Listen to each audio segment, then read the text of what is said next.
বন্ধুরা, আজকের ভিডিওতে আপনাদেরকে দেখাতে চলেছি এক্সেল এর মধ্যে আমরা ড্রপ ডাউন লিস্ট বা ড্রপ ডাউন মেনু আমরা কি করে তৈরি করতে পারি, এবং এছাড়াও আপনাদেরকে দেখাবো ড্রপ ডাউন লিস্টের মাধ্যমে আমরা কাউন্ট ইফ বা সাম ইফ ফাংশন গুলো ব্যবহার করব কি করে, সেটা এক্সাম্পলের মাধ্যমে আপনাদেরকে সুন্দরভাবে আপনাদেরকে দেখিয়ে দিব।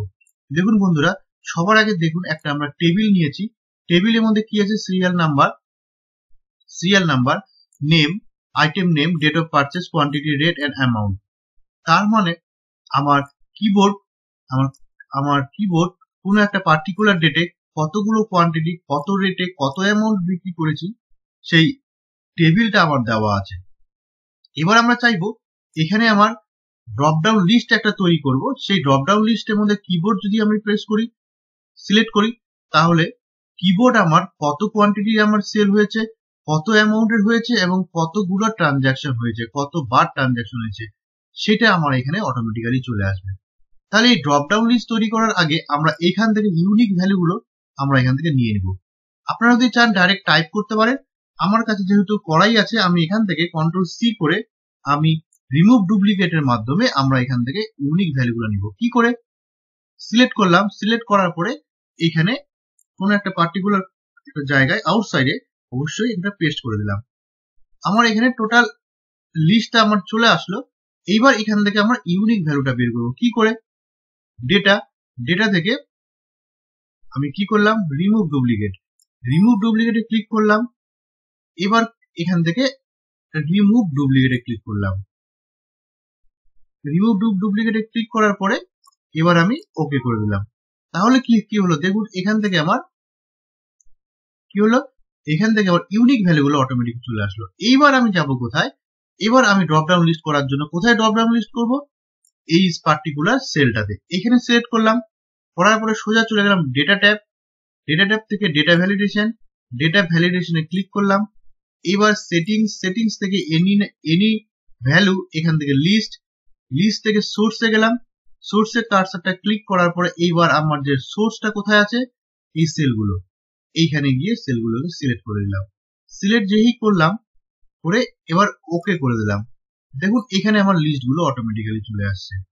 এই লিস্টগুলো অটোমেটিক্যালি চলে আসছে। তবে বন্ধু আরেকটা জিনিস মাথায় রাখবেন, এই লিস্টটা যখন আসলো কোনো কারণে যদি এই লিস্টে কোনো টেম্পারিং হয়, ধরুন আমি এখানে কিবোর্ডটাকে আউট করে দিলাম, তাহলে এখান থেকে এখানেও কিন্তু সেই টেম্পারিং আপ এখানে কিন্তু অটোমেটিক্যালি সে চেঞ্জ হয়ে যাবে।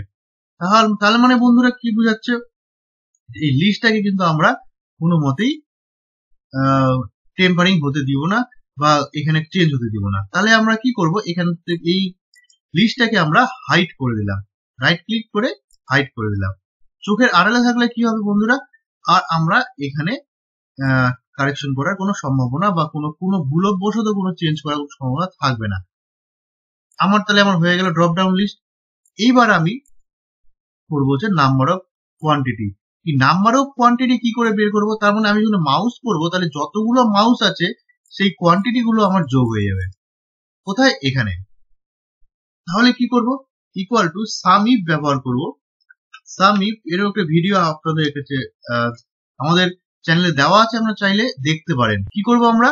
সাম ইফ ফাংশনটা ইউজ করলাম। Equal to some if first bracket, প্রথমে বলছে রেঞ্জ বলতে কোনটা বোঝাচ্ছে? রেঞ্জ বোঝাচ্ছে এই আইটেম নেমের এইখানে আমার মাউস কতবার আছে এই রেঞ্জটা বোঝাচ্ছে। তার মানে এখানে আমরা কি করব? এইভাবে আমরা সিলেক্ট করতে পারি, পার্টিকুলার কোনো একটা পোর্শন সিলেক্ট করতে পারি, এইখানে সিলেক্ট করতে পারি, বা আমরা কি করতে পারি? পুরো কলামটাকে সিলেক্ট করতে পারি। সি এ ক্লিক করলে পুরো কলামটা আমার সিলেক্ট হয়ে যাবে। এতে আমার কি সুবিধা হবে? পরবর্তীকালে যদি কোনো টেবিলটাকে ভ্যালু এক্সটেন্ড করা হয় তাহলে কিন্তু এখানে আমার এটা অ্যাপ্লিকেবল হয়ে যাবে। যাই হোক, তাহলে আমরা কি করলাম? আইটেম নেমের কলামটাকে সিলেক্ট করলাম, তারপরে কমা, ক্রাইটেরিয়া মানে কন্ডিশন কি দিব? কন্ডিশন হচ্ছে এর মধ্যে এই কলামটার মধ্যে কি ইউজ করব? এইখানে হচ্ছে আমার এই সেলটা, এই সেলে আমি যেটা সিলেক্ট করবো সেটাই আমার ক্রাইটেরিয়া হবে। তাহলে আমার এই সেলটাকে সিলেক্ট করলাম, কমা। এইবার হচ্ছে কোয়ান্টিটি, তার মানে এইখানে দেখুন কি বলছে? সাম রেঞ্জ, তার মানে এখানে আমার ভ্যালু দিতে হবে। তাহলে কোনটা? কোয়ান্টিটির উপর করছি, তাহলে এই কোয়ান্টিটি সেলটাকে সিলেক্ট করলাম। ওকে, ফার্স্ট ব্র্যাকেট দিয়ে এন্টার মারলাম। ঠিক এবার তারপর চলে আসি টোটাল অ্যামাউন্টটাও তাই, equal to some if first bracket দেওয়ার পরে একই রকম ভাবে এই সেলটা কমা কন্ডিশন এটা কমা, এবার কি বলছে অ্যামাউন্ট, তাহলে অ্যামাউন্টের ঘরটা সিলেক্ট করলাম, সিলেক্ট করার পরে ব্র্যাকেট দিয়ে ওকে করলাম। চলে আসলাম এবার টোটাল ট্রানজ্যাকশনটা কি দিয়ে করব, যে আমার মাউস কতবার বিক্রি হয়েছে সেই সংখ্যাটা, তাহলে সেক্ষেত্রে আমরা কি করব, ইকুয়াল টু কাউন্ট ইফ দিব, ফার্স্ট ব্র্যাকেট দেওয়ার পরে এবার আবার এই ঘরটা সিলেক্ট করলাম যেখানে আমার মাউস কিবোর্ড আইটেম নেম গুলো আছে, করার পরে কমা দেওয়ার পরে কার পরে এটার উপরে, যেমন এই ঘরটাই আমি সিলেক্ট করবো, যে সিলেক্ট করবো তার উপরে এগুলো কাজ হবে, এন্টার। তাহলে মাউস কি 6 বার আমার হয়েছে। এবার আমি কি করে দেখুন মজার জিনিস, আমি এখান থেকে মনিটর ক্লিক করলাম, দেখুন মনিটর কি 47টা মনিটর আমার ইউজ করা হয়েছে, টোটাল অ্যামাউন্ট এত 4 বার। আচ্ছা এবার আমি চলে যাই হার্ড ডিস্ক দেখুন আমার টোটাল অ্যামাউন্ট 94, 7 বার ট্রানজেকশন হয়েছে। র্যাম দেখুন 8 বার ট্রানজেকশন হয়েছে। অটোমেটিক আমি যখন চেঞ্জ করছি আমার ভ্যালু গুলো অটোমেটিক চেঞ্জ হয়ে যাচ্ছে। তো এটা হলো সাম ইফ, কাউন্ট ইফ আর ড্রপ ডাউন লিস্ট। আমি ড্রপ ডাউন লিস্টের উপর বেস করে আমার অটোমেটিক ভ্যালু গুলো চেঞ্জ হয়ে যাচ্ছে বন্ধুরা। দেখুন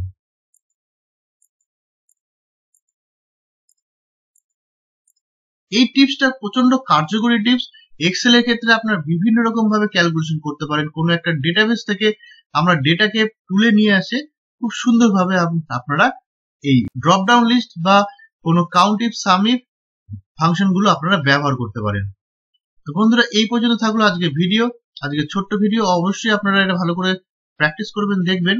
আর যদি ভিডিওটা ভালো লাগে থাকে তাহলে অবশ্যই লাইক শেয়ার এন্ড সাবস্ক্রাইব করে দিবেন। ধন্যবাদ বন্ধুরা।